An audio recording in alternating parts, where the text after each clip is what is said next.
Okay, good evening, everybody. I'm Dr. Indrajit Sardar. I'm an orthopedic surgeon, but my main role here is a COVID clarifier because all of us are very confused about the COVID situation. Everything has gone for a toss, but especially education. And there's a lot of problems in it. There's a lot of queries on it, a lot of confusion on it, and especially the children concerned because almost all families have children, and starting from school to college levels and postgraduate levels, etc. So there's been a big problem in that.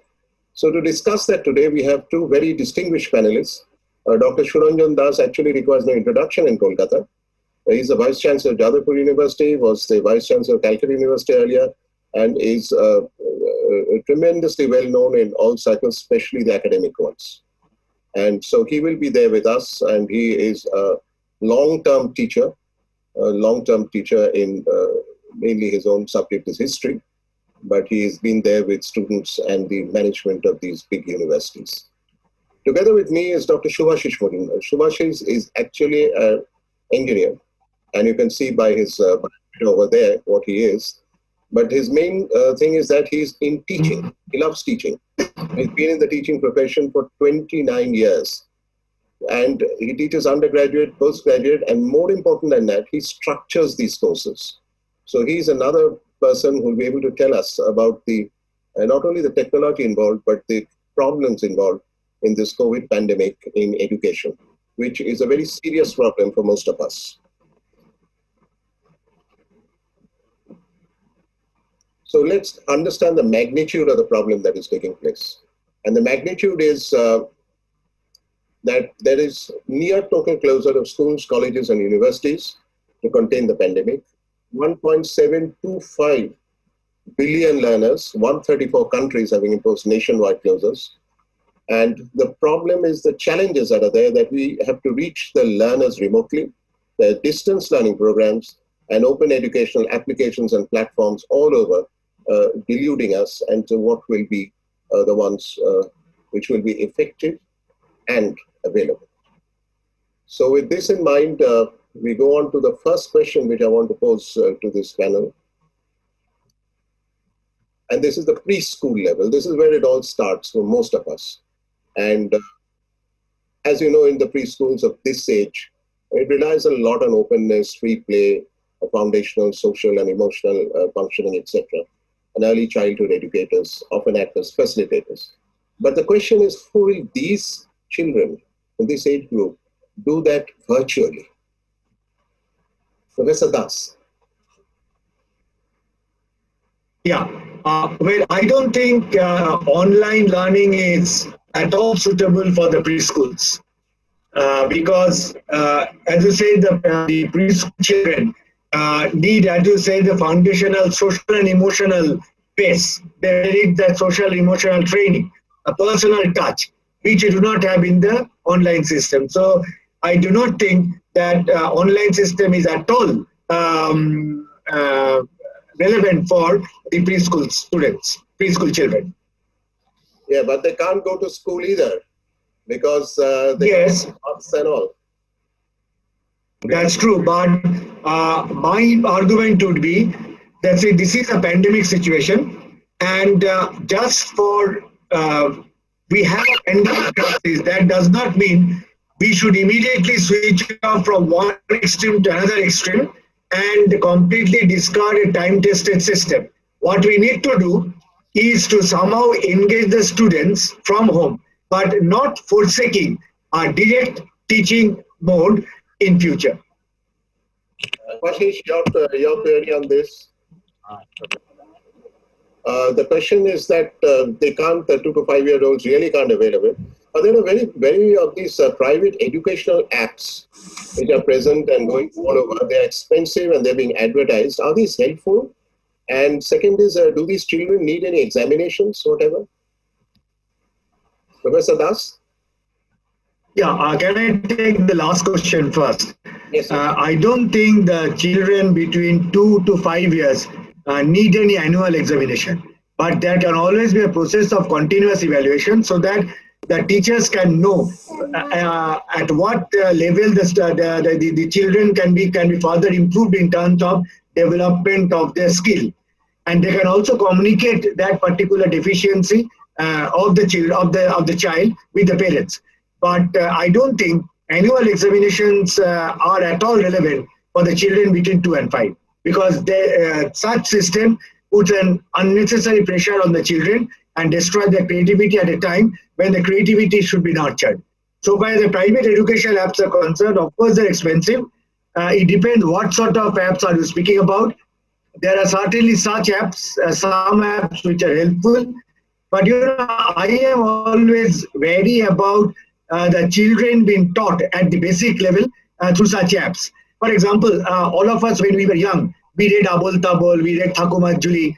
Now, reading Abol Tabol and Thakumajuli through app and reading Abol Tabol and Thakumajuli in the printed text, I think makes a lot of difference. So there's a particular discourse which has been developed which shows that if from the very beginning a child is exposed to computer and online apps, that becomes an impediment for the full development of the creativity.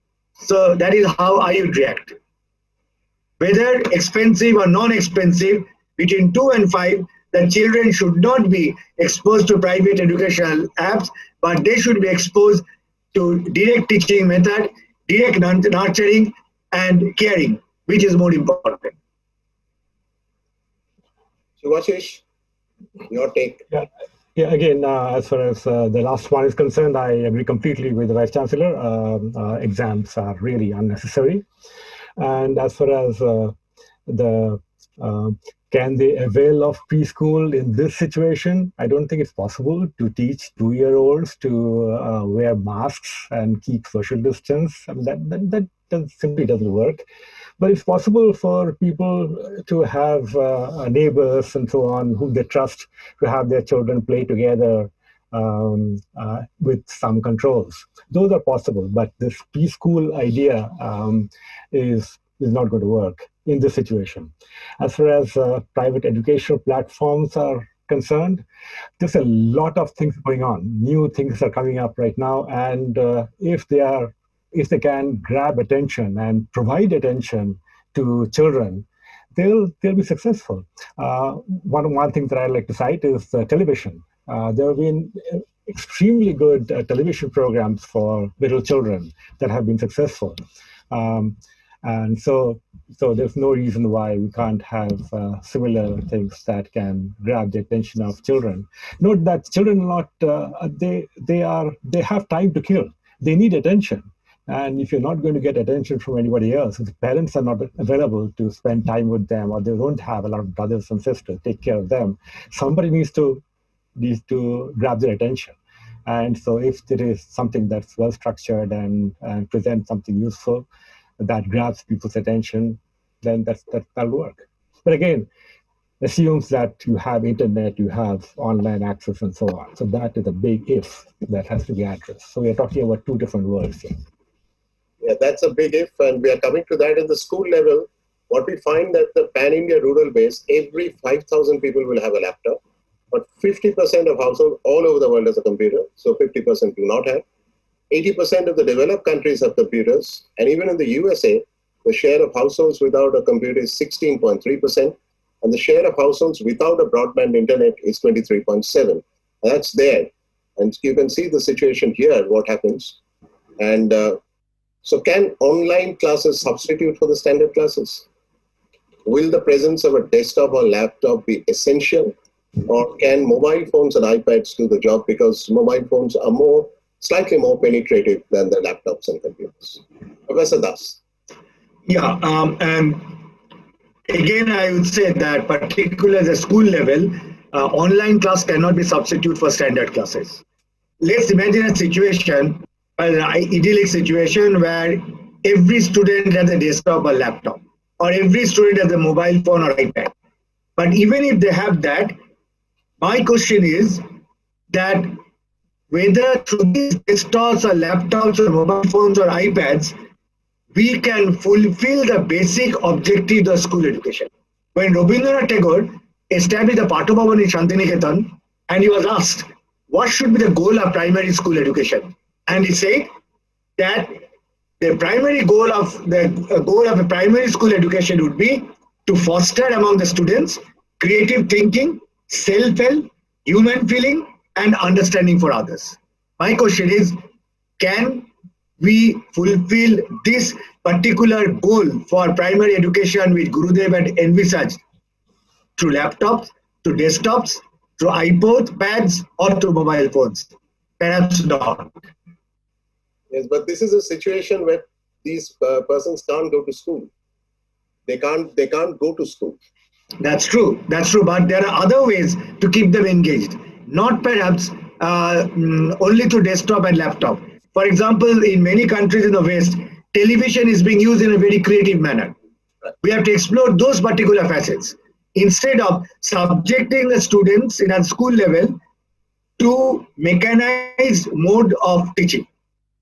And I would only emphasize this is a ongoing phase, is a temporary phase.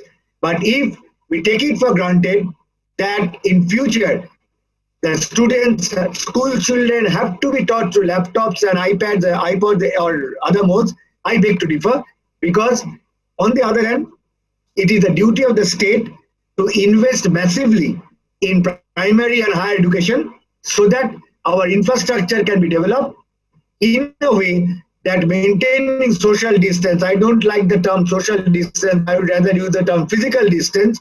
While maintaining physical distance, classrooms in a modicum fashion can be introduced, and at the same time, online training and teaching can be used as a complementary method. Subhashish, your answer is there on the slide, but can you just elaborate? Yeah, basically, I think that if you ask the question, can it substitute? And the answer is no. The standard class system that we've developed over 150 years is superior. There's no question about it. But in this situation, when suddenly the education system has failed, so what we have found really is that this extremely well-developed system did not have a plan B.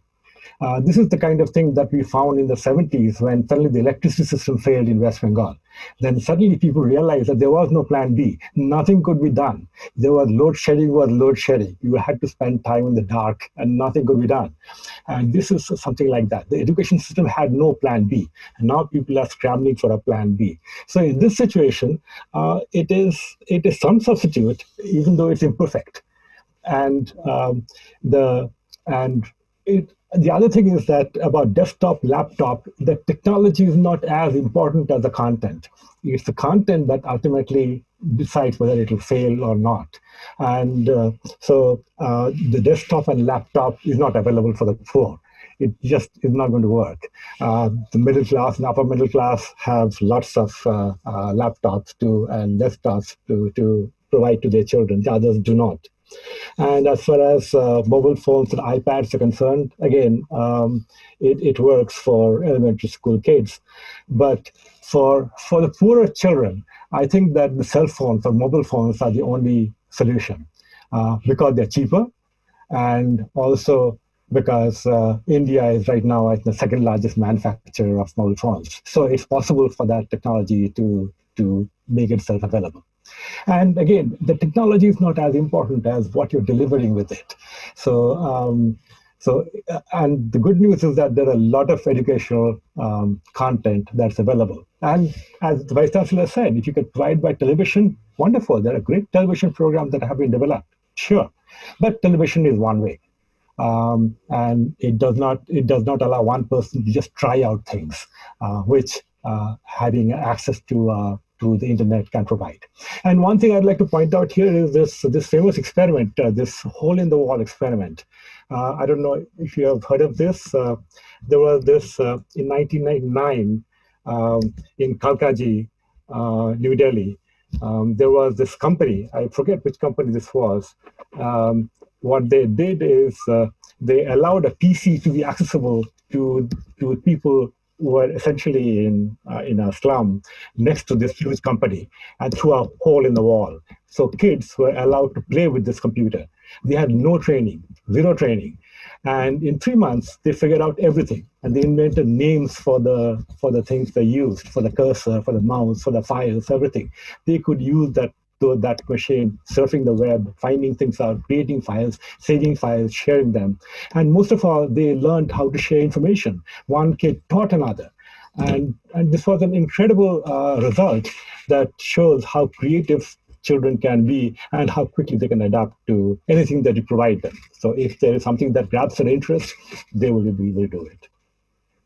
So you're there for the plan B, and the world is struggling to it because suddenly we have been deluged by this COVID, and we were not prepared for it. We are not prepared. And this is the plan B that we are coming up with. We are scrambling to find something that works. And we're experimenting. And this plan B, out of this, will be there. It'll stick. It'll be there. That plan B will remain for the future.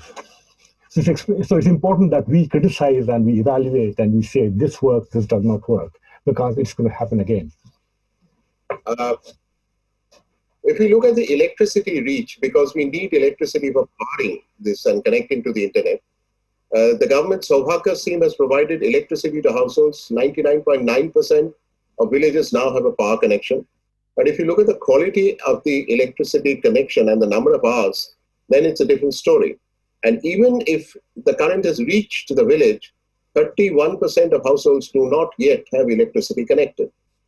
And if you look at the quality of electrification, the mission Antaga, they showed in 2017-18 and again in 2019-20 is a little bit better than before.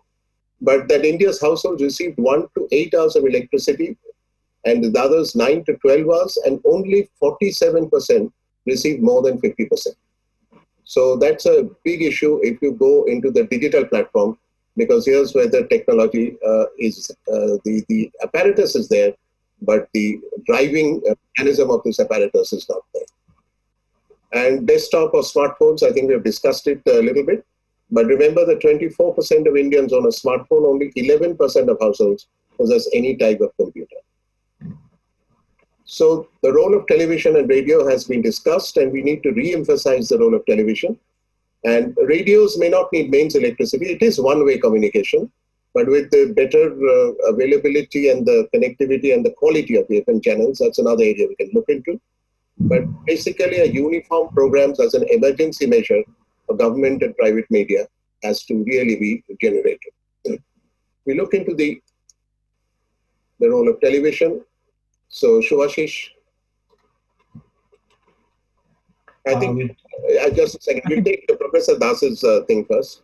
No, I would like to first hear Dr. Mazumdar. Okay, Subhashish, your need to we have already discussed this actually, that the role of television is very important. We have to consider that. But again, the content is really important. And the radios, the transistor radios are great, but we need batteries. Batteries are expensive. So can you keep buying batteries to keep these transistor radios alive if you're going to use it for many, many hours in a day? That's a pretty strong financial load. And FM channels and having extra programming, using bandwidths for educational programs, that's definitely the case. But again, will it work for people in 10th, class 10 and class 11 and class 12 and so on? That's a whole different story. Again, it goes back to the question of content. So all of these, the answer is yes, it can be done, should be done, can be done, etc. But again, it's only to a certain extent. It needs a lot of work. Professor Das, you are a great advocate. No, you see, every gadget can be used in an innovative manner, also in a manner in tune with the principles of equity and justice. Just mentioned about the quality of electricity, and also about 24% have only mobile connectivity. According to Government of India recent statistics, 55,000 villages in India do not have mobile connectivity. So my argument is that more you rely on such gadgets of distance education, the more you entrench the digital divide in our country, which already exists. And the more you entrench the digital divide in our country, the more you strengthen the divide between the people who are having good quality education and the large majority of the children who are denied the good quality of education. So my argument would be again to have a mix of direct teaching and online teaching, but experience in the West has shown that even radios can be used in an interactive manner. FM particularly can be used in an interactive manner. Television can be used in an interactive manner. Shift to digital platforms that we've discussed. So there are two questions, the first and the second one, as we wait for Professor Das to come in. But when will schools, colleges, and universities reopen? That's a big, big question. We are day in and day out. Everything is the delay. The opening date is being delayed and delayed and delayed. While at the same time, the COVID problem is rising and rising and rising. And what is the way forward in this? The digital platforms, the utility, as vis-a-vis the face-to-face mode of classroom learning. Face-to-face is not going well. It's coming down. It may be coming down or going down for a long time now. So how will we increase the shift to the digital methods quickly? Subhashish, I think you can do while Professor Das reconnects. Sure. For the first question, when will everything reopen? It doesn't depend on us. It depends on the virus. The virus will decide when we can get back to the regular the mode. And of course, it depends partly on us, on our behavior, whether we are able to control it or flatten the curve or stuff like that, but only partially. The second, about virtual lectures and portals, they are already popular and they have shown that they are useful and a lot of people are using it. And so this is here to stay. This won't go away. And because it's shown to be feasible, people are going to exploit it. Already, companies are finding out that they can get work done remotely. And so they're going to use it. They're going to say, okay, why should we rent space when I can get people to work from home? And it saves money. It saves so much of resources. And that this is going to stick. Nobody's going to give up on that. So the things that have changed are here with us for a long time. And so I don't see this as going back. This will be here with us. So it's, online stuff is getting better and will be there.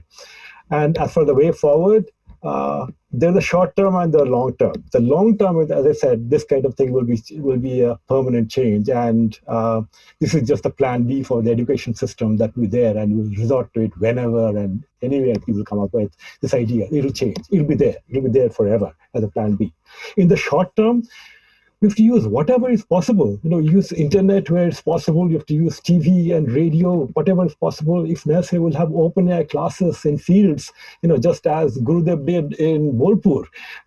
Anything that works, with whatever resources you have. If you have a book and you can teach children with the book, okay, go ahead and teach it with the book, where people are spread all over a field.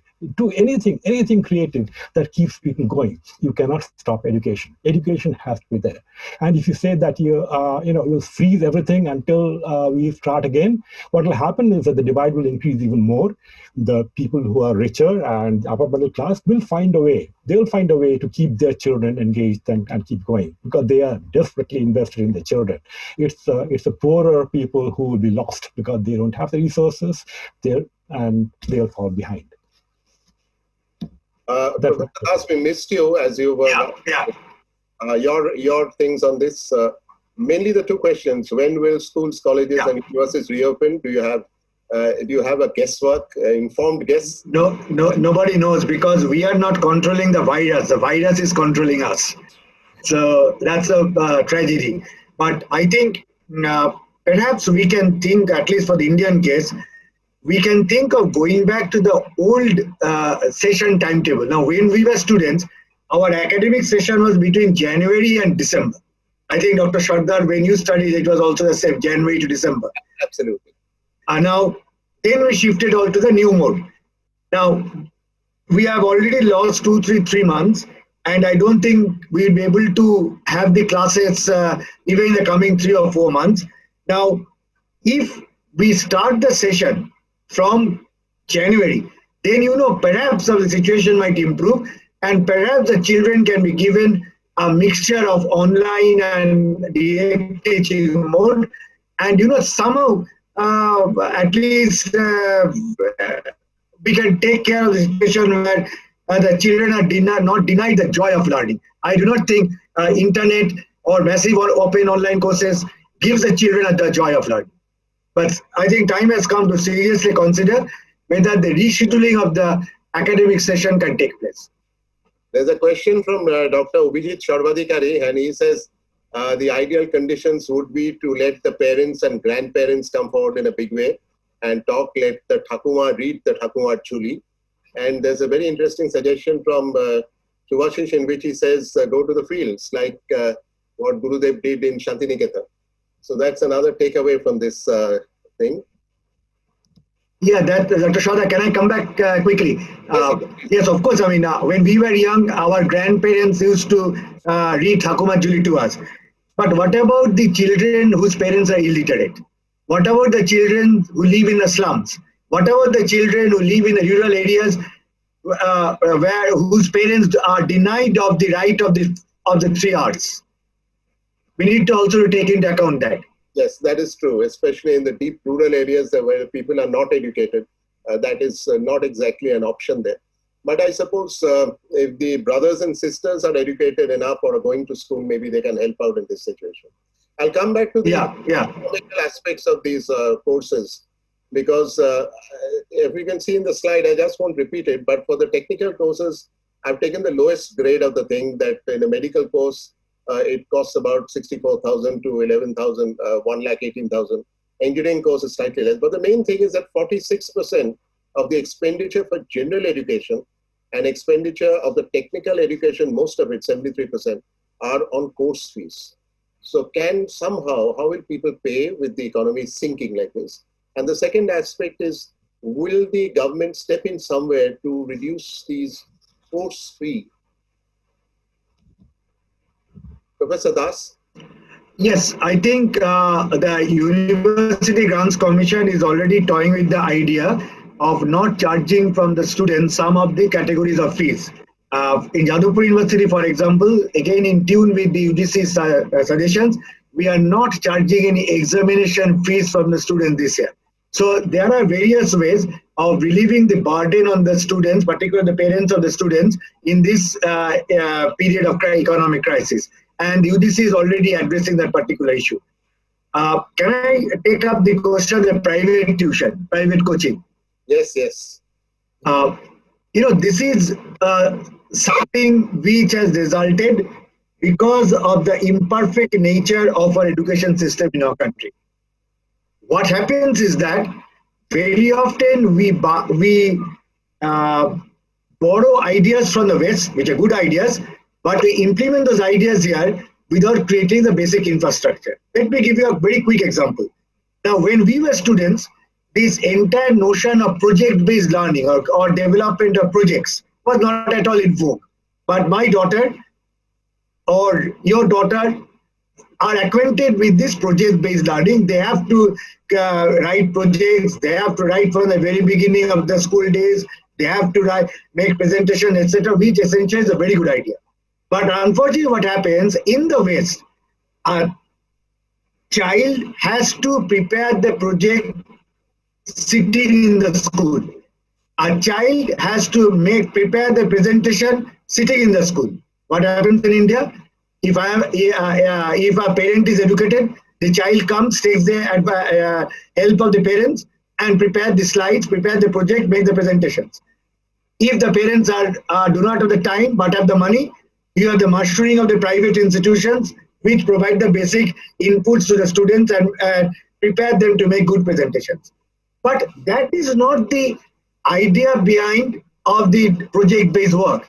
The idea is to make the students do the projects in the classroom. Here, a classic example, therefore, we buy a good idea, we borrow a good idea from the West, but we implement it in imperfect manner, which makes the students subjected to private tuition in one way or other. The other important thing that I think which has been responsible for this exorbitant rise in the private tuition among the schools and even nowadays, even in the colleges, is a strong sense of competitiveness that had been ingrained in our students right from the school days. That element of competitiveness has to be curbed. Competition is good, but blind competition leads a child to a blind alley. So if you go to the West, for example, the entire pattern of marking is not that makes a student feel inherently better than another student just because he or she has secured 1 or 2 marks more than another student. Unfortunately, here we go in for the grade system, but we still retain the marks, and therefore that breeds insensitive competitiveness, which I think again is at the root of the exorbitant rise in the private tuitions. Subhashish, your take is on the slide over there. Can you just elaborate? Well, first of all, the why should tuition increase so much for universities? That is a question that has to be asked. Why? What is the basic reason? Yes. And I'm sorry, did I interrupt you? No? Okay, so it's very strange because at least in the US, the public universities tuition have increased a lot, and the private universities are exorbitantly increasing, and it's increasing every year. And the whole idea is that okay, you can get a loan, so take a loan and pay the tuition. What's your problem? And then pay back the loan through the rest of your life. And of course, for doctors, it's even worse. And I think you have more actual figures for that. So this is perhaps a good time to really question why you need so much of tuition. And in the US, there is currently a strong move politically to make tuition zero for at least in the public universities. That might put pressure on the private universities to use the tuition. And the other thing is that free courses are increasing. There are a lot of courses that are available that are really good courses. I'm talking about the college level, though, that are available that are pretty good. And it's possible that companies will look for skills, and so they'll ask for expertise in a particular area. Now, the problem with these free courses, etc., is that at the university, there is this system of checks. Somebody checks, somebody at the continuous evaluation and says, okay, this is the level of attainment of knowledge. These free courses, that's probably not there. And also, it's hard to have authentication. It's not clear who did the work. Somebody finished the course, but did they really do it? Who did somebody else do the work? So all these are questions that have not been cleared up yet. But the point is that there is this high tuition is something that is being questioned, and I think it should be questioned. Already there are lawsuits for this last semester because people said, well, I paid for education at Yale, and then it changed to online. Why should I pay that $60,000 of tuition? It doesn't make no sense. None of those lawsuits have succeeded yet. But the point is that the fact that these have been raised raises questions. And ultimately, it goes back to the society and whether people are willing to pay for the infrastructural cost of education. That is, you need some infrastructure. Education is infrastructure. So are people willing to pay taxes that will support tuition at a reasonable rate and colleges? That's the question. And education is an industry, particularly in India, because there's so many students. The population is so large that there's a huge market for these private universities. And from what I hear, they're doing very well. And there's no need for them to raise fees.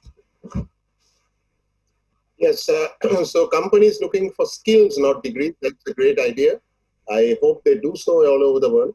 And there's been a lot of furor over here for increased fees in the schools and possibly in the colleges, but somehow or the other, something has to be done about it. It has to be looked into. As to your basic question is why there is increased fees. And that's important. Death knell for campus education. Will campuses be closed ultimately? Until the course fees increase, as we discussed just now, we don't have to discuss it anymore on that. Will campus teachers' salaries be cut?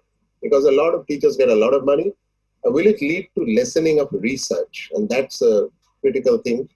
And then how will the technology campuses, like medical, engineering, the labs, etc. I can't imagine a medical course without patients and hospitals. And I can't imagine an engineering course without labs or the IT. So how will this go on? Professor Das. Uh, well, I'm always an optimist. Uh, I do not think that we should envisage the death knell of campus education. It's a setback. We need to address that setback, but I don't think we should think of closing the campuses because there is a fundamental question here. What is the true aim of true goal of higher education? Is it only to prepare a student to serve effectively the market economy, or to create what the goal of the higher education should be to produce students who, in the words of the famous American philosopher Martha Nussbaum, should be creative and inclusive citizens. Because creation of inclusive and creative citizens is a basic element which can only strengthen democracy. We should produce students who can not only think of their subjects, but who can raise right questions at the right time in terms of nation building processes and things happening around the world. For example, I remember the very pertinent saying of our father of the nation, Mahatma Gandhi, when he was asked what was the goal of education. He said the goal of education should be to develop proper and harmonious combination of body, heart, and soul. Rabindranath Tagore, for example, informed us or reminded us that education does not merely should not merely lead to the giving of information to a student, but it should prepare a student to think of life in harmony with all existence. Swami Vivekananda also reminded us that the goal of education should be to bring out the perfection in man. Similarly, the famous another American philosopher reminded us that education should lead to enlightenment and not indoctrination. Now, all this will be impossible unless an active campus life is there. Because I see a campus as a center of deliberation, center of discussion, and a center even of dissent, but within the broad democratic parameters. So I think we should not think of forsaking the campus.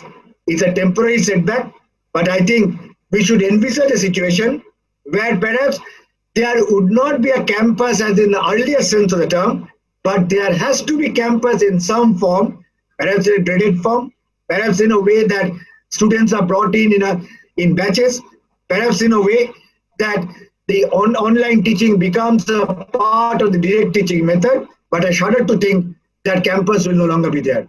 So far as teacher salary is cut, we are fortunate. We are in a public sector. We are in a public university system. Our salaries have not been cut. I do not know what is happening in the private sector. Research, here again, it will tremendously suffer because I think collaboration has become the benchmark of effective research. And that collaboration is not possible, whether within discipline or outside or in an interdisciplinary mode, is not possible unless you have an active campus life. I was participating in a recent webinar where some of the distinguished scientists were projecting ways of virtual laboratory experiments. They're very interesting. We have to see whether those modes can be perfected and if those modes are made available to all sections of society. Because I think access and equity are equally important when we think of campus education. Subhashish, your? Yeah, I think I agree completely with the Vice Chancellor that the campus is vital for various reasons, as he outlined. We need, it's not just teaching some subjects, it's also creating a citizen. It's a way of getting ideas together and creativity to flourish and so on. So the campus is necessary. So that will remain. The question really is, I think over here, what do you do in the short term? What do you do when something like this happens? Because this might stay for 2 years, 2.5 years. We don't know. At this point, what do you do? And so, will it mean a lessening of research? It definitely will mean a lessening of research, but it doesn't mean that research will end.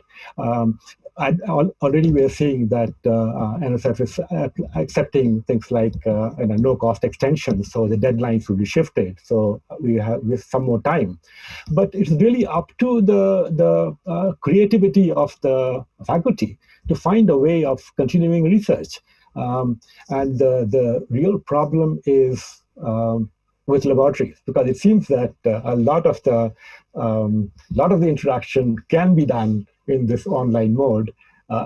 We've pulled it off for at least one semester. Things are going, things are happening, papers are being written, conferences are taking place in a virtual mode. So that's working. So the real problem is, what about laboratories? How do you do work in a laboratory? And there are two kinds. One are the physical laboratories, and the other are biological laboratories.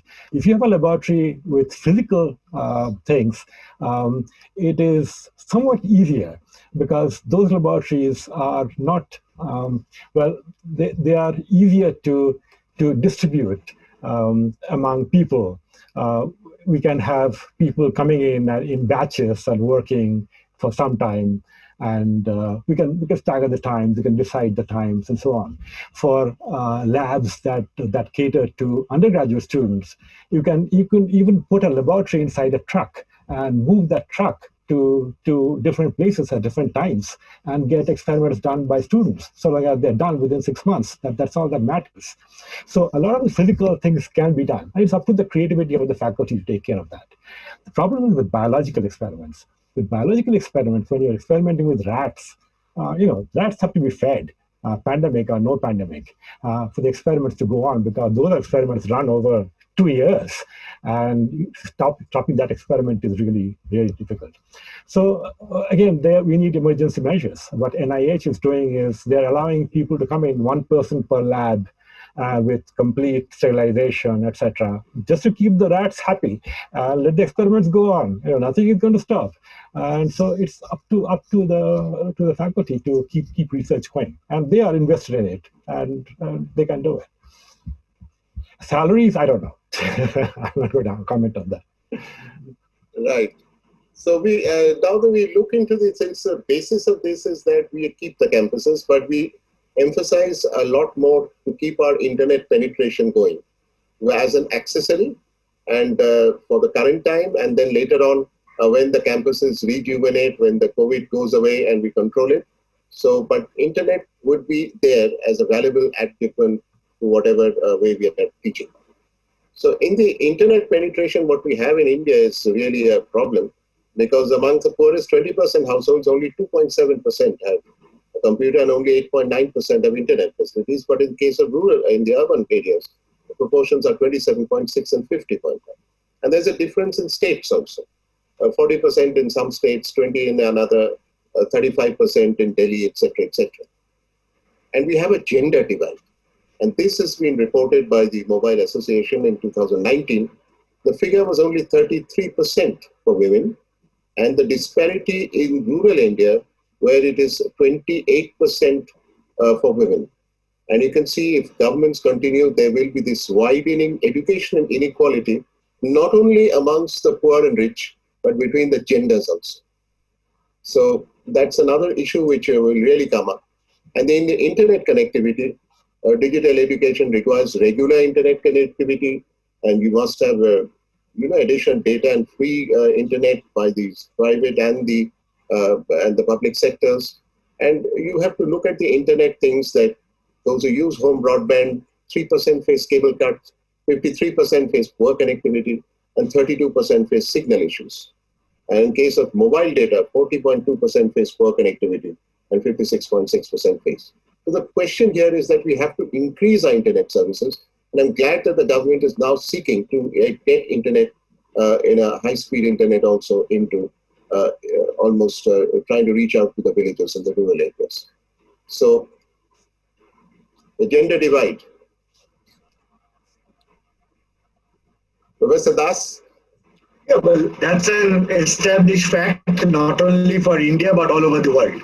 I was reading a report from the New York Times, which clearly brings out the same sort of gender disparity in access to mobile phones, in access to internet connectivity. So unless our social norms change, our social structure change, unless the patriarchal base of the society is changed, this will remain.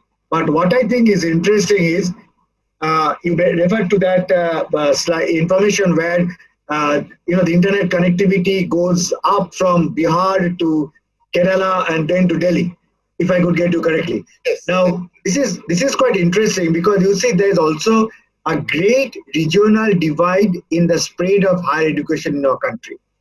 If you look at the gross enrollment ratio curve in India, the curve goes up from west to the north and then rapidly declines for the east and dips in the northeast. So it seems it's quite interesting that if there is any relationship between the GER and internet accessibility, I do not know, but that immediately struck me as I saw your slide. But if digital education is to be used effectively, yeah, where there is a positive multiplier effect, where it doesn't strengthen the digital divide and other forms of social divides, then the government, the state in India should come in a big way to ensure broad digital connectivity to broader sections of the society. I am reminded here, and I'll end with that. At one time, while I was in the UGC, we were toying with the idea of cluster of colleges. Say, in a district, there are 5 or 6 colleges which are clustered together, and then you share the resources of these 5 colleges in an optimum manner. Similarly, in terms of internet connectivity, if the pool of the 5 colleges can be brought together, it can be used in a much more effective manner. I'd also like to point out that so long as my students stay in the campus or even in the hostels adjacent to the campus, they have better internet connectivity. But the problem arises when, in a pandemic situation like this, they had been forced to leave the hostels and go back to their homes, and majority of the homes do not have either stable electricity or stable internet connectivity. The government should step in a big way to ensure that this connectivity is maintained.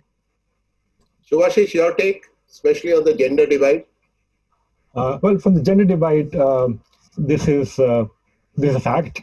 So one positive thing that I could point out is that that bullet item there, that it's been shown that whenever the educational setting is such that you ask people to sit down quietly and solve something, girls outperform boys, and this is happening consistently.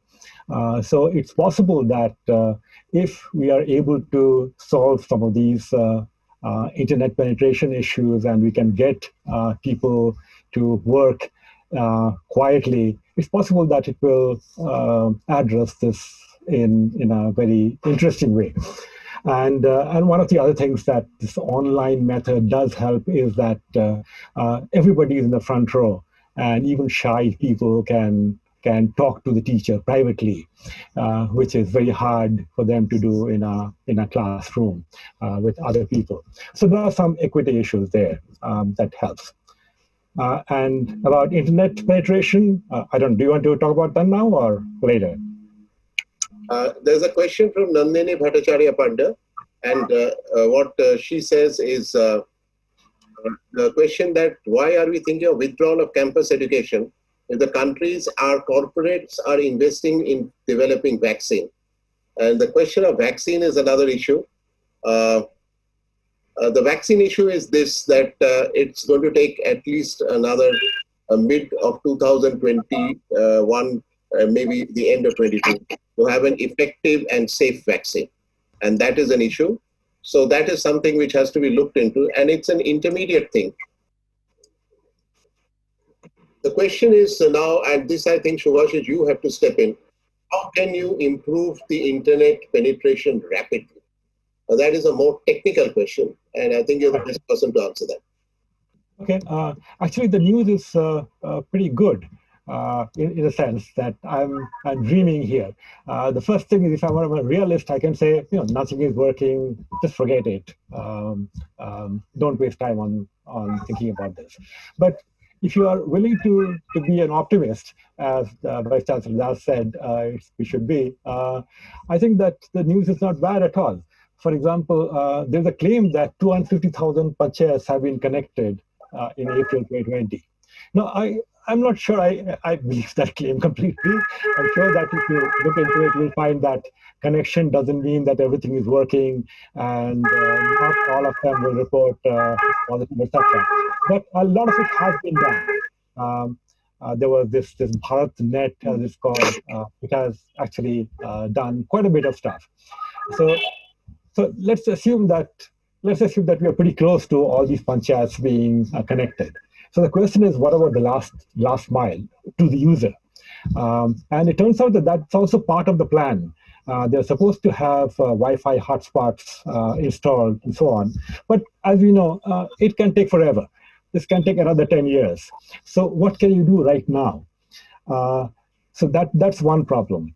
And so my idea, and this is probably a dream, is that if you provide financial incentives to the kids who don't have any internet access to be able to buy access, things might change, because then we'll have a lot of people stepping in and creating these Wi-Fi hotspots and making these connections work, because they can make money, and there's a lot of money to be made.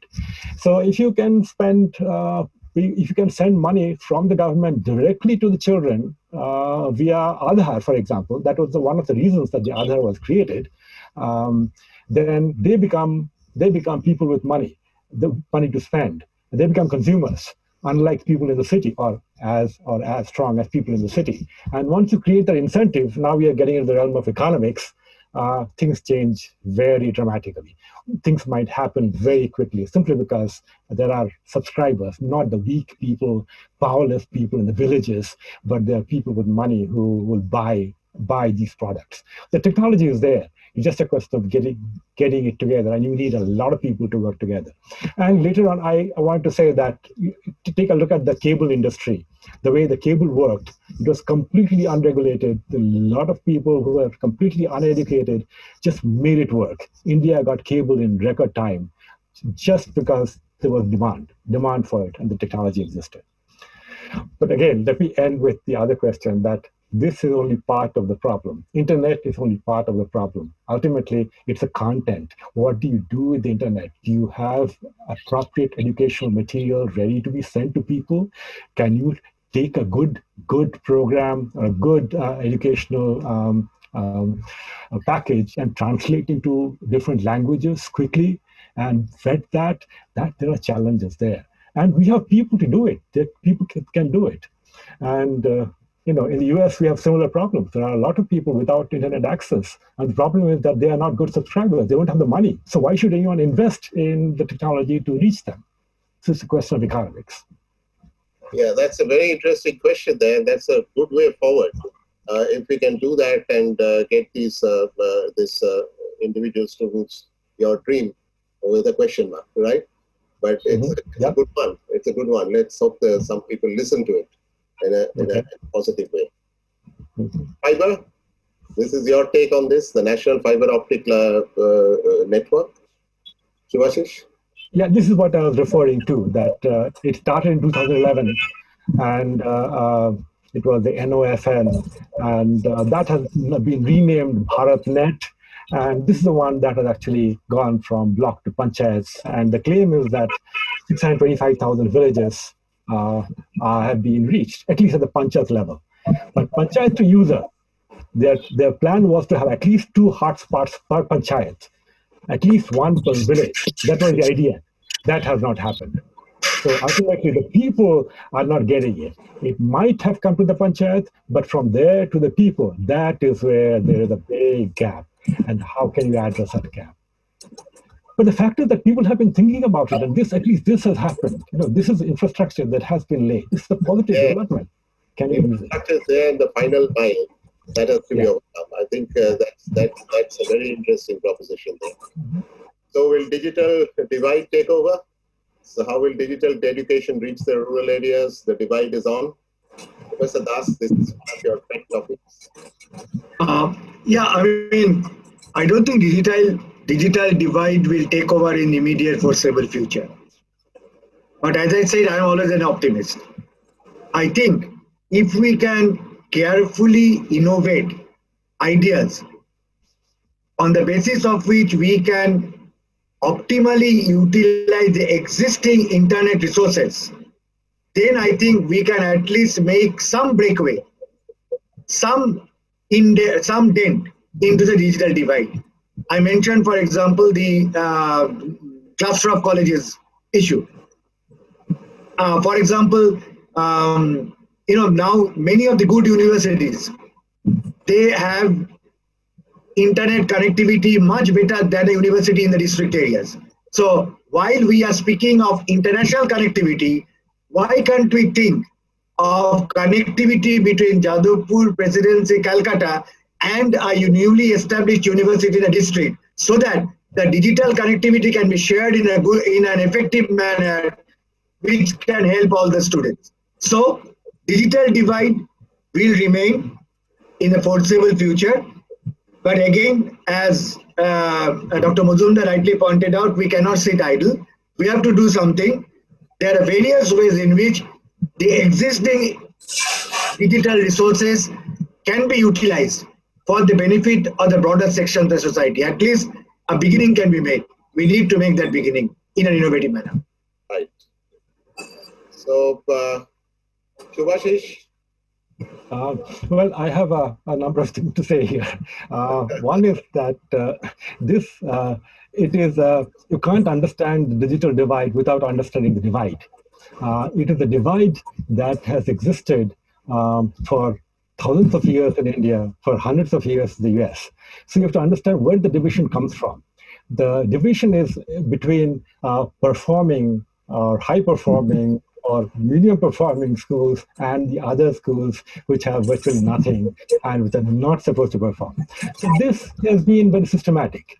Like in the US, we see that there was this massive experiment in public education that every student would get free public education from kindergarten up to pre-college.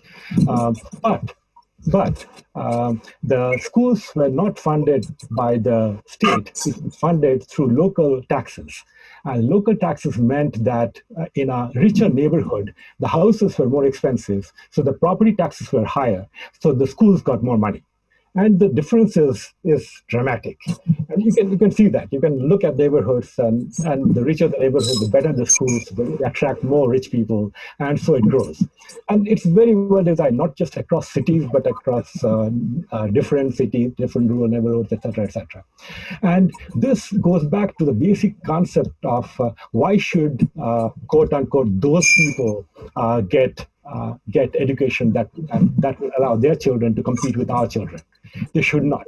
So this division is really something that people want to remain. Not everyone, but there is this underlying theme of don't get everybody up to speed at the same level.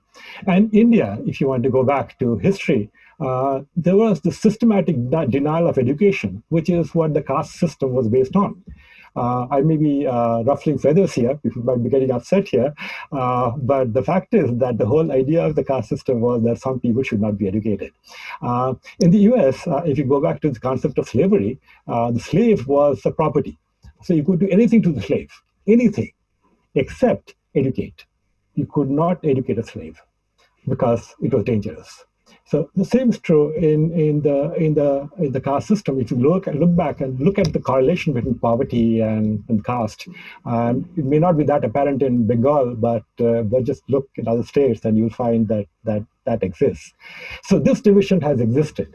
It exists. It is solid, and if you do nothing about it, the digital divide simply exacerbates that division. You'll just have the people who have very little will have nothing, and the people who have something will be able to get by with the internet and so on. So what I'm trying to say is that this is probably an opportunity where you might be able to use technology, even if you don't like it, that this online and this internet and stuff like that might be able to reach this the stuff that's been happening in the rest of the world to people who have no access to it and will not have access to it. Look at schools which have only one room for the whole school. Don't compare that with St. Xavier School or South Point School. There's no comparison. But the internet can be a leveler. So it can provide technology which will stay even after the pandemic goes. In this effective remote learning, are our teachers and students prepared enough? Like the students have to be more disciplined in this scenario, and the teachers have to be well prepared to teach over the net. That's not easy after being lifelong in the standard classroom teaching situation. So, Sardar, are the teachers and students prepared for this? I would say both the students and teachers are ready to take up the challenge, but I'm not sure whether they are yet prepared. The reason is simple. Because online education, I'm saying exclusive online education, will result in what I would call a paradigmatic shift in the content of the teaching learning process in higher education. A teacher will no longer can no longer rely on prepared notes, but he or she has to devise a technology-based teaching learning process. The students too will be deprived of the luxury of receiving direct lectures or hearing direct lectures, and they have to be much more innovative based on technology in the search of knowledge. Even the libraries are poised to become digital. So both the students and the teachers have to be prepared, have to be trained. But there is a danger, and I'd like to highlight the danger. Now, in an online mode, as I see it, as it is practiced in India, there is a one-way flow between the teacher and the taught. But in my 40 years of teaching experience, I've always found a provocative and interactive, interrogative student audience can always bring out the best in a teacher. That will not be possible in the online mode as is prevalent today. We need a huge amount of bandwidth to make interactive online teaching. So the way online teaching is being advocated here will, I fear, lead to homogenization of knowledge. That needs to be avoided. So as the teachers and students become ready to face the challenge, we should also accept the challenge that our teaching learning process in a partial online manner should not lead to a homogenization of the knowledge. I think that's a very good observation, and that comes out of the experience of teaching for 40 years. Subhashish, this is your thing. It is a completely, Dr. Sardar, it's a completely different, you will agree, completely different experience to deliver lectures seeing eye to a student. Some of the students might be naughty, some of the students might be distracted, but you teach with your eye contact. But it's a completely different experience to speak to an inanimate camera. That is the basic difference. Absolutely. I entirely agree with you on that. And nothing like a face-to-face interaction. But then these are troubled times, and we are trying to find solutions to what is going on. I think, Subhashish, over here, that we move on to the next question. Environment to study. And not all students have a quiet space for learning at home. 37% of households in India have only one dwelling room. It would be a luxury for many to attend lectures in an undisturbed environment. That is an issue, I think, which has a social solution, and no real solution can come from us, because you have to dictate, you have to find places in which they can do uninterrupted study, and that will have to come about. But Dr. Sardar, can I come in on that? Yes, please. Quickly. Now, as you say, it's a social issue which we cannot solve. The state has to step in. But I say this from my experience to the exposure of the Western education system. There also, it is a fallacy to think that all students come from a wealthy family background or even a moderate wealthy family background. I had a lot of friends who used to live in backward slums areas. We used to come without any food from the houses. But in whether it's Oxford, Cambridge, MIT, Harvard, you have a good hostel system. The dormitory system in America, what we had, the hostel system in Oxford and Cambridge. Now, and those during our time, the charges, now the situation has changed. The charges in the hostel were also graded according to means. So even if a student came from a relatively backward social community, he could avail the advantages of the campus life, including the internet connectivity, access to library, etc. Unfortunately, in India, we are yet to develop, I'm saying in the public education sphere, we are yet to develop a congenial hostel system. In my university, for example, in some rooms, a small room is shared by 2 or 3 students, which is unheard of either in Oxford, Cambridge, or MIT, Harvard. So, if we can provide a good hostel facility, even if the students coming from a relatively backward social background where they cannot with the facility of space in their household, they can address that particular issue, and ultimately they can become victorious in the search for knowledge. Subhashish, your one-line answer to this, it depends on wealth, right? Yeah, if you are wealthy, you have many rooms and one person can work in a room. But there are so many people with one room housing 10 people in a family. What do you mean by private space? There's no private space. What are you comparing? So it doesn't work. It's not going to work. You can send them out in the streets to find a place to study, maybe if there was a cell phone. But other than that, I don't see any solution. The cost of online learning, I think we have discussed in an indirect way in this. But the question is that despite initiatives from the central and state governments, there has not been enough expenditure on improving the digital infrastructure for remote learning. And this, I think, will be a real wake-up call for all the government agencies to come about and do something on this situation of the cost of online learning. There's a cost. There's a cost to the technological cost. There's a cost in joining it, etc. Unfortunately, in 2020-21, the HRT budget for digital e-learning was reduced from 469 to 604 crores. But then I suppose that was before this COVID thing really hit us in the face. So I think if they do a budget now, I think this will be the area in which they will really concentrate on. So the cost of online learning, Subhashish, your view that the government community must bear the cost. The pressure on government is needed, and that's absolutely correct. And the business may all well cooperate since demand is lower, and they have to be approached to do this. I'll add one more thing, that I think community also has a part to play. If community really realizes that education is important, they can play a part. Think of the cost associated with Durga Puja. The money that is spent, why can you not spend one part of that on building infrastructure? You can, if you can come up with the right story and the right way of motivating the people. Yes, it's getting your priorities right as to why we are doing what. And right. That is an issue which will always be there with us. The examinations, the international examinations are all closed. So all the big ones, the baccalaureate, Cambridge, etc., everything has been closed. So this is an issue here. And if you do have these examinations, and even the state board examination, the ICSC, the CBSE, etc., do you have one center and precautions in one, concentrate all your precautionary centers in one huge center on multiple days or continuous days? Or do you have multiple centers? And what about the marking? There's a feeling that in these times, the marking should be very lenient.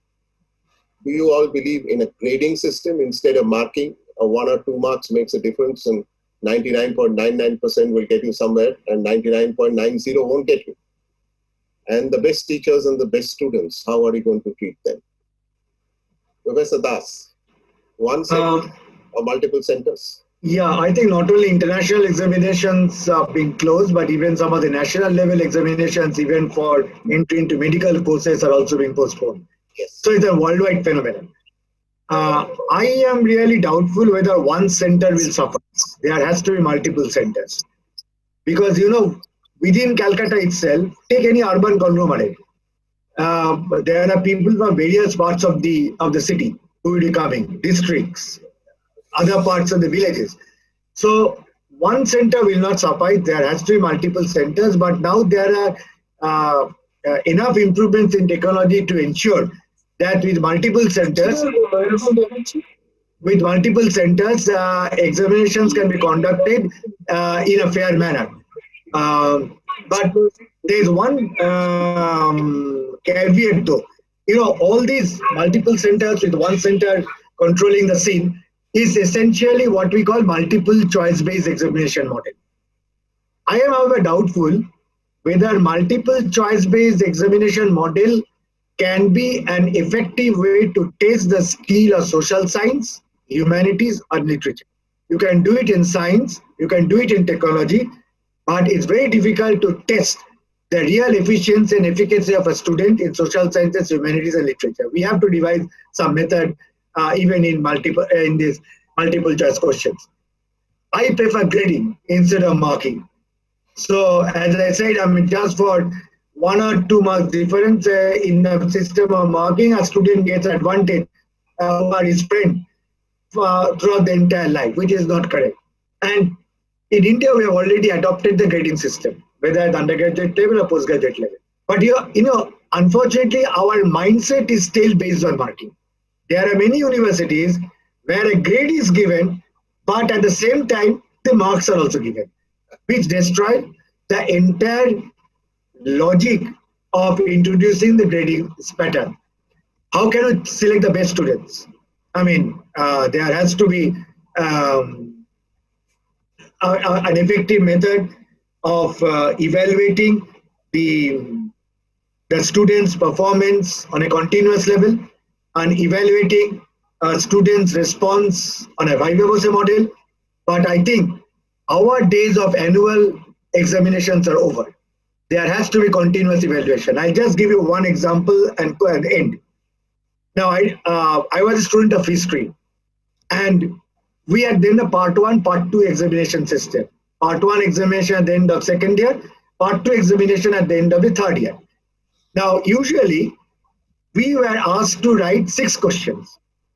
And as we know, I mean, in these annual examinations, everybody reads selectively. And whenever we used to get that question paper, we used to tick whether the 6 questions have come as common. So I remember in one particular paper, the first paper, so I could find that there was only 5 questions which are really common, for which I was prepared. The 6th question was a little dicey. So I became very, very, very depressed. But then one of my fellow students said, Suranjan, see, from this time, the pattern has been changed. Instead of 6 questions, you have to answer 5 questions. So as a result, the 5 questions which I had learned by heart, I could vomit them in the examination scripts and I could get 70 marks. But imagine if I had appeared with the same knowledge with 6 questions, I would have appeared very poorly. Unfortunately, that system no longer exists. So we have now a continuous evaluation system. There is a provision of students bettering the grades.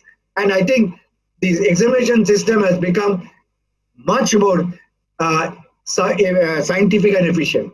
Best teachers, whereas I should not comment on it publicly. So separate grades, and the better one gets, more personalized coaching, and the faculty you have to take from the private coaching classes also, because a lot of people go there also. Subhashish, your take. One center, multiple centers, neither. Keep social distance, the common areas like bathrooms, tables, links. Hello. There you are. Yeah, it's pretty hard to come up with that takes care of so many people in the classical model. So in the short term, you just have to delay until you can get some way of getting these exams out. And so I don't have a solution. I don't have a solution for that. One thing I do see as important is that the exams have to be reimagined.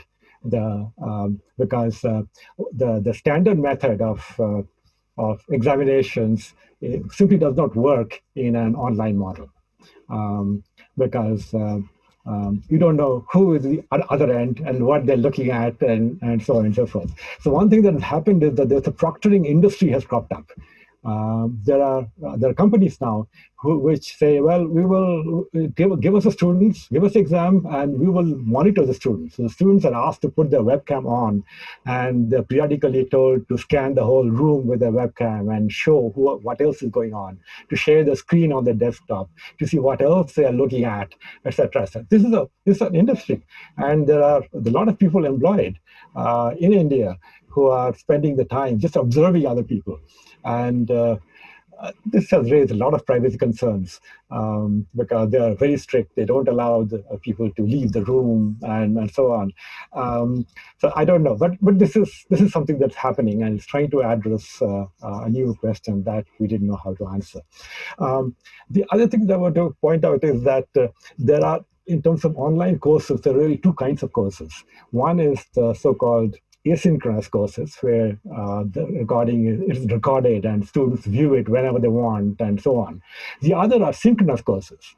And the synchronous courses are just like a normal class where the students are in front of you, like in this meeting. And so you teach to students and you're seeing everyone in front of you. And you can ask questions and they answer questions and so on. So in this setting, you can have private questions. So you can have things like a quiz, and then you can select questions from the quiz randomly and ask for a viva directly in front of you. So if you have taken help from somebody else, you won't be able to answer, you won't be able to explain what you've written in your answer. So you can find out. And so, but the point is that the questions themselves have to be redesigned. And as the Vice Chancellor said, there are some things you can do in science that you cannot do in the humanities. In the humanities and social sciences, you need long written answers to open-ended questions, and those need interaction. And so maybe we can have solutions to those by direct interaction. And so we need a new way of looking at exams and coming up with new ways of coming up with questions. And I had to do that last semester because my course went online. Okay. I think that we've heard from both the persons that exam systems have to be redesigned in this new situation. And that's another thing that we have to keep in mind. Student debts. That's a huge thing because as the course fees has increased, there are many students who are going to debt to function, to finance their course. So I think the governments have to come in and think of relaxations, interest rates, online payments. And if the schools are shut, the postponement of the premium payment, etc. I think that's an area which I think all of us would agree that student debts that are coming don't burden the student more. So student debts are a crisis situation, and those who have taken debts, and there are many now in India also take debts, and this is going to help them in this situation. Food insecurity is another area in which a midday meal is served to the school students. And the scheme covered nearly 9.52 crore students, and the enrollment figure was around 12.33 crores. So rations, tiffins for home, etc., and that's a huge thing. So food insecurity is there. Schools are an avenue of food distribution. So your take on this? Professor Das or Subhash, anyone would be welcome to this. Yeah, Dr. Mazumdar, I think both of us agree in the same point. So food being distributed school is a very good interface with children.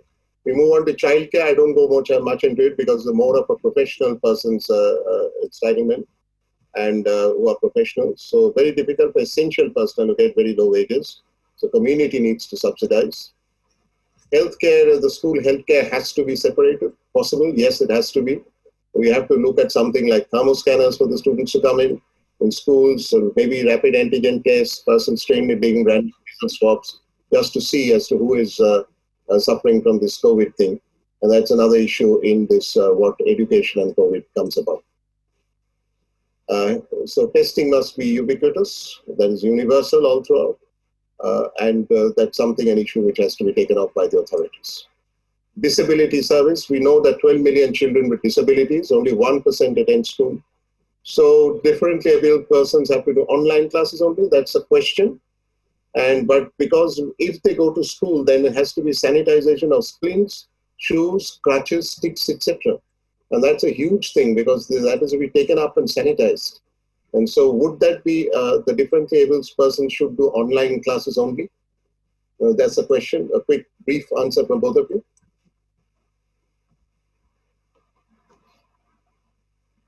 Uh, I do not know because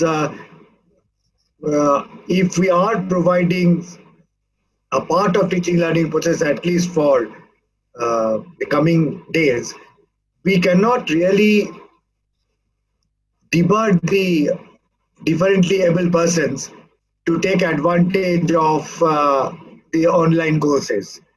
I think we need to devise some method, even if it is as is possible, to ensure that the differently able persons can also take advantage of online teaching and learning process. But how it has to be done, perhaps Dr. Sardar will be best person to guide us. But it will not be correct thing to exclude one category of students from the advantages of online teaching learning process. Yes, they will most probably be better at this current time for them to online classes only somehow, but at a time when things get better, maybe we can change all the things that happens now.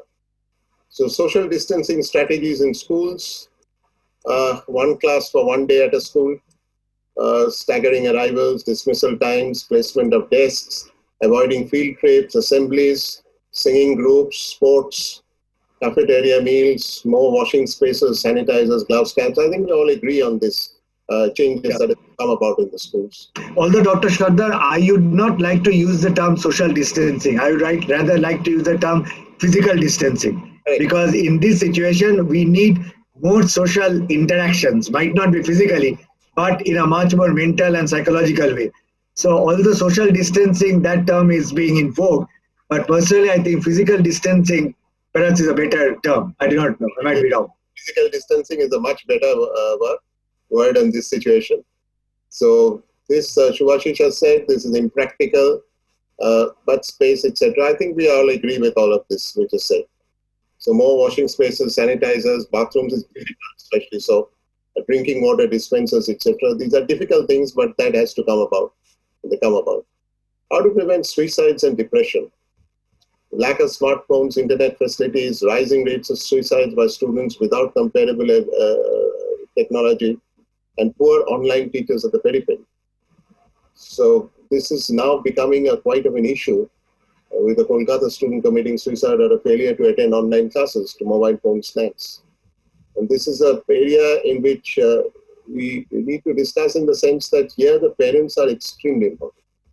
They have to look at it properly and see if any signs of such distress and to take professional help and to be the support system which they all need.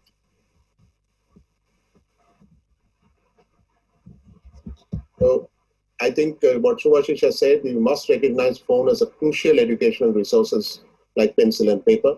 And that is essential. If that is so, then the phone quality will improve and the snacks will happen less. So the career prospects, the future of holding examinations, pre-board marks, and this is what is happening now. Now that the exams are getting cancelled midway, so the pre-board marks, mixed assessments like what they've done the previous in the previous internal assessments, coupled with what they've done in the portions of the examinations that they've done.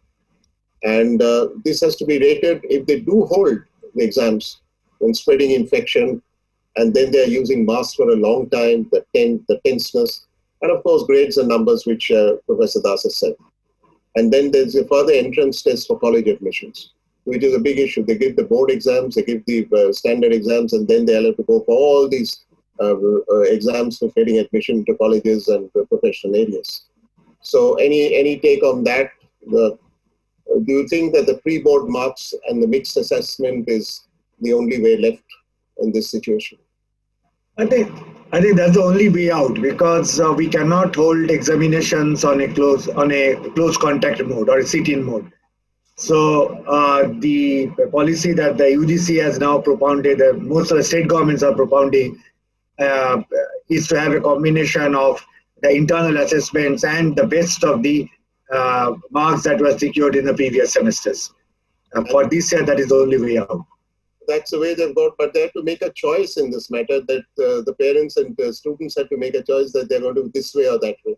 Which I thought yes, the whatever I saw in the newspaper is that is the policy. But if any student thinks that he or she can improve his or her grade by sitting in an examination, then he or she can do it only after normalcy is maintained. That's what the Honorable Supreme Court has given the judgment.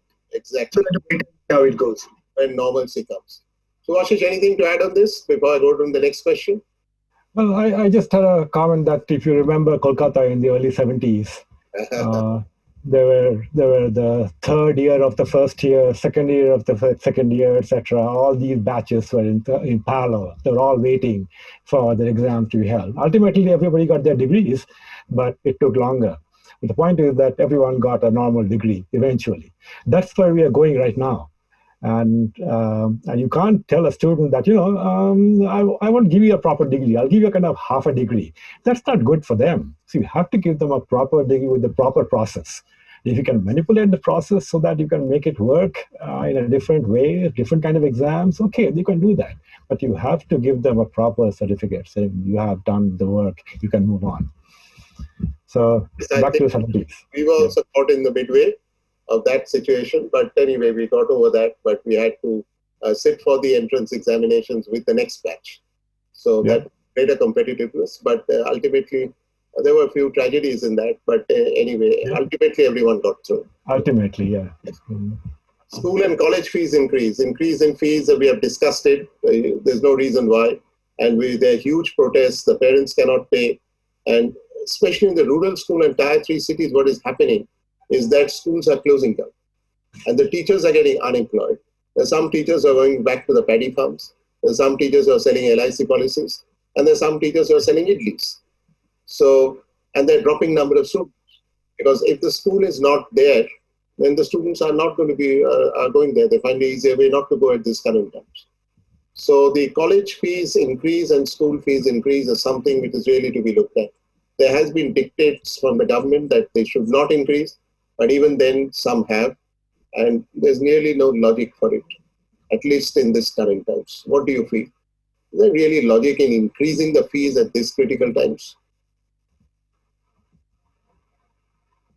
Professor Das, anything? Yeah, I mean, I completely agree. There's no logic of increasing the fees now. And the worldwide over, there is a fear that there will be significant dropouts from higher education. Even I was reading a study in the American system where they're fearing a significant dropout in higher education. And what is also feared that this dropout will be mostly from of the female students. And I'm sure if the dropouts take place in India, the female students will suffer most. Right. Subhashish, anything? Yeah, I think I just want to add that I think the way the fees are being increased by the private colleges really does not make sense. It's really about profit, making use of a large population, and the desperation of people. And online systems, if you start making those available, that could act as a competitive pressure against this kind of increase of fees. They might suddenly realize that people are taking advantage of these courses and getting jobs. They're not coming to this large university paying so many lakhs of rupees per semester. That might help. But Dr. Mazumdar, I should add that in India, in the public university sector, there has been no increase in fees. It's in the private sector that the fees are being increased. So our students are not being subjected to the increase in fees. Right. Yeah, I was talking about the private universities. Yeah, which are growing, and they are getting students. Extremely valid point. Are learning apps inevitable because now people are adjoined to this learning app? They have to get into the entrance examinations. So now quota has stopped because the classroom is gone, but the quota coaching classes are going on online. There are general courses, the medical courses, engineering courses, other professional entrances. You have gallons of these apps which are coming out. And critically speaking, in this lockdown period, the only market which is surviving with increasing growth are these online apps. So is this the way to go? More online apps? I don't know. We have to wait and see. But it depends what is the cost of these online apps, how accessible will they be. So all those questions remain to be addressed.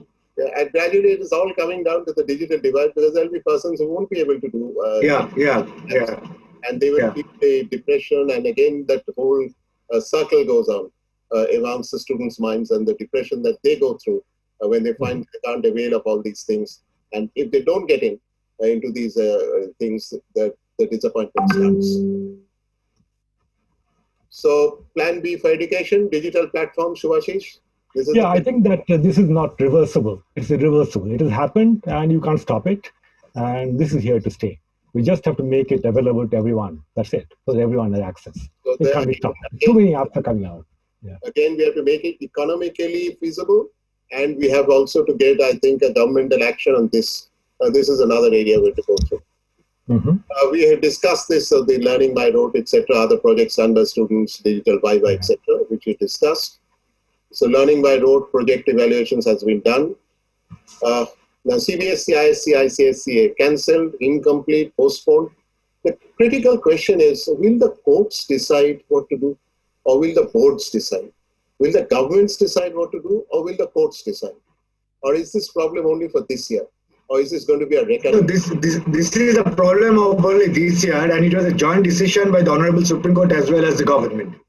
And as I said, there's no way out. I mean, we cannot hold examinations of lakhs of students at the present moment on a seat contact mode. So, but the issue is that the choice was being given. The poor child or his parents had to come together and say which way they wanted to go. And that was a critical thing. I know many students are faced with this dilemma. Should they not give the rest of the exams? Should they depend on whatever marks they got in the internal assessment? And they had a lot of stress in this situation. But now that it has been postponed, that thing has been taken out of their hands. And again, we have to look and see. And as you said, you're an optimist. And from medical persons, the medical side also, I'm sure we will find out the solutions to this. We found solutions to so many worse things than this. This has hit us suddenly and in a tremendous force. But we'll get out of it. And once we get out, we can go back more or less to what we were in the sense, but with great modifications. The lessons that we have learned from this pandemic. So must do without them or in-house tests, etc. Open book examinations. Do you think this is going to come in? Yes, I think this mode will become more increasingly popular. I know in the West this has already been introduced, but again to introduce open mode book examinations, both the teachers as well as the students have to retrain themselves. The questions have to be set in a way which is completely against the pattern that we have. The students have to read the whole text. The students have to also read it in a way which will be completely different from the way they had read earlier. Subhashish, anything to add on this open book? I just think that for undergraduate students, it's not practical. Open book questions are much harder than closed book questions. So students suffer if we really give them hard questions whose answers are not available anywhere else. But at a graduate level or postgraduate level, these are definitely good alternatives. But again, as the Vice Chancellor said, you need to prepare students to start thinking critically about what they hear in lectures. Then only they can answer open-ended questions in open book setting where they have to think. You can't suddenly ask them to memorize a lot of stuff and then say, here's a question, whose answer is not available, answer me. That's not fair either. So you have to do it step by step. There must be such assignments all through the semester. And then you can say, okay, now here's a question, I do the research and find out. Right. So undergraduate studies, I think courses being restructured to the competitiveness, practicals, research projects. We've dealt with it reasonably. Is there anything else you want to add to this undergraduate studies? I think we have already discussed the issue. We've already discussed this issue. Similarly, for lots of things to be done. Subhashish, any additions to this? I just want to add one thing that what we did in our university for our physics lab. This was a challenge. Physics lab is taken by everybody. How do you handle that? Well, they said there are three approaches to this. One is that they mailed out kits to students for weather studies. This was in atmospheric physics kind of a lab. And then there is a physics lab with electricity, magnetism, and sound, in which the lab technicians collected the data, and they made a video of how they collected the data, and they sent out the data to the students to do the analysis. So it's as if they had done the work in the lab. Okay, and the third approach, which they haven't tried yet, is complete simulation. There are a number of very nice simulation stuff that have been developed in physics, in biology, in chemistry, and so on. So that is yet to be tested. So there are ideas out there. Right. And the study by Yale, student population of 13,000, 325. This is an open letter sent by a student at Yale University. And he or she, I don't remember, she was saying, you're asking us to come to the campus. What is going to happen? Have you thought about it? Like, what if I do get sick? What if a professor gets sick? If you ask me to quarantine and then I get sick and then I recover, that's 6 weeks. I miss class for 6 weeks. Am I not at a disadvantage? Why are you putting me at a disadvantage and not the others? And it's also known that COVID is affecting people in minorities or certain kinds of people more than others. So that's clear discrimination against people in that group.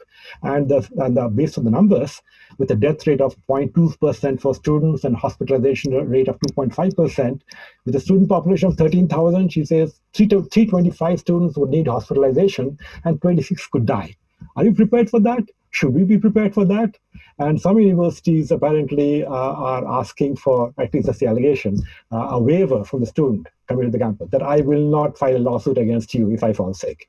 I don't know how true this is, but there was an op-ed recently from a lawyer saying, do not sign any such thing. So the future of postgraduate studies and those who are learning, those who are already planning to do postgraduate studies also, and they're all interested in digital learning now, because rising living costs and fees are going to go up. The modular study examination, which we discussed, a combination of the campus and the online systems, and examination not going to be conducted traditionally. And we agreed on that. This has raised concerns as to whether the degrees will still be accredited by the respective boards, and not half a degree, right? A degree. And if the degrees will still match the efficiency required in the job market. And that's a big question that is there. Those who are graduating now from postgraduates, etc., will their degrees still match the efficiency required in the job market? And that, I think the companies have to look, as you said, for skills rather than degrees. Right. So we move on to the postgraduate courses and what are the changes anticipated in technology and non-technology courses. We've discussed it on virtual labs, on practicals, research projects, and the virtual library that is going on. The projects have to be done properly, etc. The competitiveness has to be generated. The practicals, we have discussed how it's going to be done on an online platform now, and optimistically, the campus will return when the rest will go on. So what are the changes? The challenge is the laboratories. Subhashish, a little word from you before I go on to the one or two questions left. Yeah, I already mentioned this. This is a real problem. How do you handle laboratories? And I already said for undergraduate laboratories, there are ways of trying to work with it. But for research, for postgraduate research, which is a long-term research, this is very difficult. So we have to come up with a plan. And this is the university faculty have to take care of these things. Research, NSF is allowing for time, extension in time. So it's up to the faculty to come up with a way of making sure that the labs can be handled, can be used, but in a safe way. And here we need guidance from doctors to tell us what is feasible, what is not feasible, and so on. But there's cost involved. E-learning we've discussed thoroughly. This is plan B, as you said. Now the international studies and students, and now there's travel restrictions, financial issues, universities have to respond to this. The last line, the effect of the country of destination on study plans. Dr. Das, which would be the country you would like this is a problem which will affect mostly the Western universities, where the large students, whether in the UK or USA, France or Germany. We do not have, in India, we still do not have a large number of foreign students coming. And particularly in the UK and the USA, if the foreign students do not come, there will be also a lot of financial constraints on the part of the university administration. But the unfortunate thing is that I know many of our students, have got good placements or good scholarships, fellowships, admissions in a number of good American universities and also British universities. But they are not sure whether they'll be able to join this year. First, there's a visa problem. Second, there is also uh, uh, the choice that has been given by the universities that they should for this term stick to online teaching and then come back to the campuses next year. So all these things are there, but so that has been has dampened the spirit of many of my students who have got admissions to leading universities in the USA, UK, France, and Germany. Yes, I think parents also are very much pessimistic about setting their wards there, unless they have a support system in those areas. That is a big issue. So international studies and students are really in a problem, and they'll have to decrease their ambitions for the current year at least.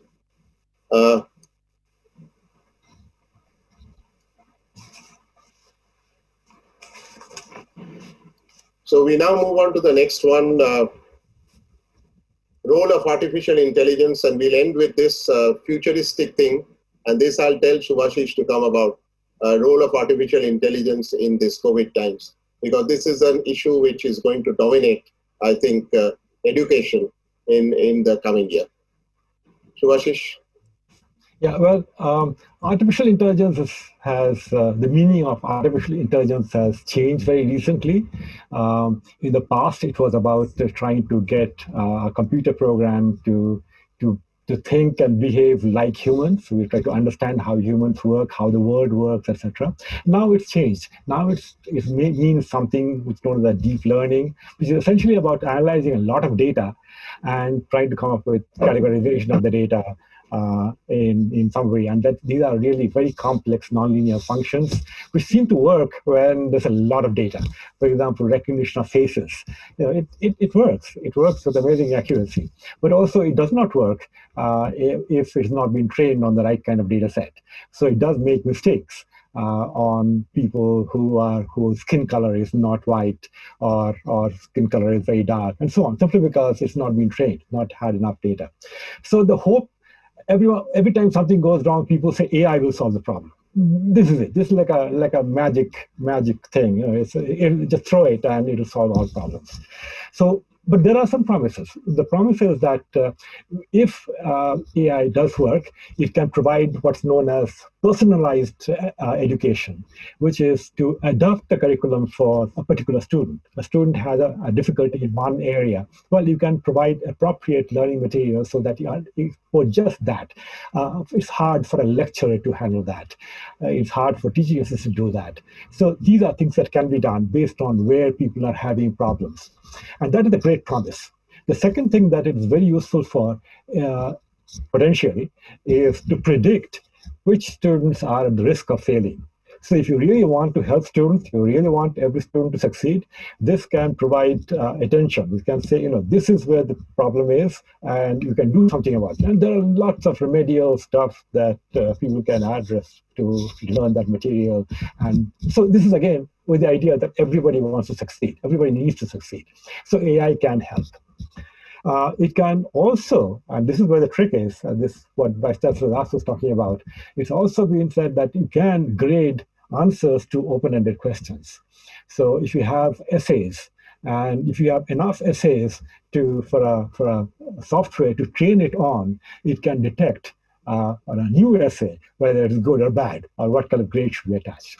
And so if you have lakhs and lakhs of students, you can have an automated piece of software doing the grading for a piece of written essay. And you can also check whether it's plagiarized, whether it's copied from somewhere else or not. So these are the potential promises. But there are a lot of challenges. The first one is that the most important one, I think, is that these complex systems do not explain. They do not explain why they came to a decision. And this is a major problem. If you give somebody a grade and say, I don't know why I gave you that grade, that is wrong. That should not be allowed to stand. And if students challenge that, we need a way of handling that. In that case, some human has to step in. And if this is widely accepted, then everybody will challenge every grade, and then the whole system falls apart. So ultimately, it's also a question of whether this AI is accepted by society. So people are closely observing what's happening to, say, driverless cars and so on, and asking if it's the same kind of technology, is it working here? AI is being used for recruitment, for selecting in a lot of applications, picking the ones for the interview. Is that being done properly? Or are you missing people? If there are enough people, you'll never know because you'll get someone good and you'll say, the software is working fine. The software may not be working fine. It may be eliminating women, for example, because on the training data, there were no women who were successful. So it might come to the conclusion that women are not successful. So why give an interview to a woman? So this kind of bias exists in all of these systems, which have not been tackled. So just throwing a solution like this is very dangerous. So AI has potential, it has promises, but it has to be it's something that has to develop with care. Right. So I think that's a very fair idea of the artificial intelligence. And we just go through this online, and we've discussed it in more or less up and down ways. And these are the online courses which will probably happen. And this is a sort of a time frame that in February, March 2020, the rapid transition to remote teaching and learning. In phase 2, these are adding basics, April to July. Phase 3, an extended transition during the continued turmoil. So institutions must be fully prepared to fully support students for a full term and be prepared for online delivery, even if starting as face-to-face. That's what we discussed. An institution must have new levels of e-learning infrastructure, technology and support to reliably support students. And that is 2021 and beyond. So this is what is basically what we're looking at, the roadmap, what goes on. And everything is fluid. We are still learning the whole thing. We're assessing everything. But I think this has been an excellent discussion on many things. Ultimately, Professor Das, your optimism will break the chains. Thank you. By us, and we'll move on to more traditional methods. But at the same time, this has given us an impetus to accept newer methods of teaching, to think about teaching, and to see whether we can produce better students and more, as you said, more world citizen students. So thank you very much, Professor Das, for your time. Thank you. Excellent. Subhashish, sorry to keep you up this long, but anyway, Okay. this I think we enjoyed it thoroughly. And I know I learned a lot from it, and I'm sure all those who looked in here and on Facebook Live will be there. We'll produce a recording of this and give you the link so that you can look back on it and see what has been said and what has been discussed throughout. Thank you very much again. But thank you, Dr. Sardar, for taking the initiative for organizing this webinar. Thank you very much indeed. Thank you. I just had one point to make. There are a lot of questions in the chat. If you think that you want us to react to them, you can ask them to send an email or something with a little more elaboration of what the question is about. I'll be happy to answer. Okay. If you can, then Slider will incorporate into the recorded program, and then we can get back and ask you to do that. Sure. So, thank you very much, Subhashish. Thank you very much, Professor. Thank you, everybody, for listening. Thank you. Thank you. That's great. That's great. That's what we end on today. And have a happy weekend. And let's get over this thing as quick as possible.